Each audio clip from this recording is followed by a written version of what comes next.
Alors cette année, on a demandé aux étudiants de réfléchir à un problème un petit peu différent des années précédentes. Donc il y a 2 ans, on leur avait dit voilà, vous êtes 4 randonneurs de montagne, vous arrivez devant un ravin, vous devez construire une passerelle sans avoir accès à la berge d'en face.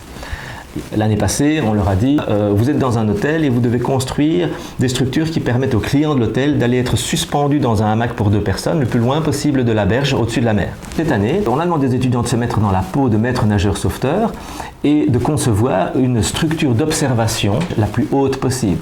Donc ils devaient en fait transporter cette structure sur 200 mètres et s'aider de 2 personnes sur la plage pour monter la structure, avec une contrainte sur la masse qui était de 55 kg. Alors cette année, on a 2 institutions académiques qui nous ont rejoints dans ce projet, avec un même cahier des charges.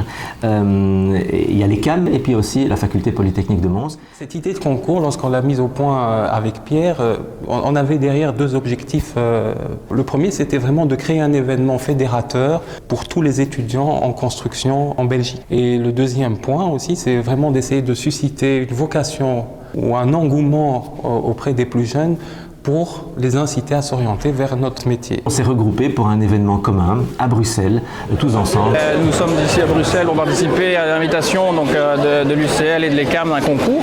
Donc un concours sur la réalisation de structures en bois qui s'inscrivent pour nous à Mons dans le cadre d'un projet de dernière année avec nos étudiants ingénieurs civils architectes. On a voulu partir sur un projet un peu plus design, que ce soit un peu original. Donc on est parti sur 2 triangles qui s'emboîtaient et qui se bloquaient par 2 paliers. On a d'abord fait le calcul de la structure sur SIA, puis après on l'a monté, on a fait quelques réajustements. On a pu se rendre compte un peu de la différence qu'il y avait entre les calculs sur ordinateur et la réalité. Je crois qu'on peut l'applaudir déjà.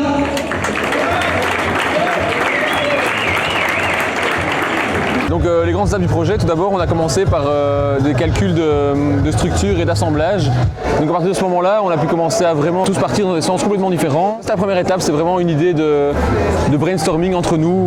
Ensuite est venue la conception du dimensionnement. Qu'est-ce qu'on va mettre comme bois, qu'est-ce qu'on va mettre comme câble, quelle épaisseur, quel dimensionnement. Et une fois qu'on a pu calculer tout ça, est venue la grande étape de la construction. Et on a terminé par une journée où on a tous monté nos structures. Donc elles ont toutes tenu et on est tous montés à 2 dessus. Et c'était vraiment une belle dernière étape. C'est le concret qui est hyper important, c'est qu'on l'a calculé, on l'a dessiné, et au final elle est à l'échelle 1-1 et on monte dessus et c'est hyper chouette.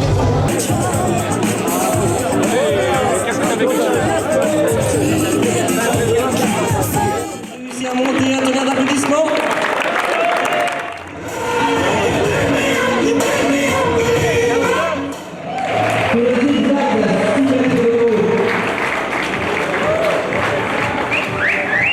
Le principal au projet, c'était de travailler en équipe.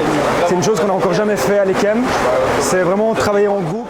On a vraiment une équipe dimensionnement, une équipe plutôt construction et on se complétait vraiment bien. Et ce projet a été vraiment bien suivi par les profs. Je n'irai pas m'asseoir, je le dis tout de suite, au sommet d'une de ces structures. Non, j'ai le vertige, donc ne comptez pas sur moi.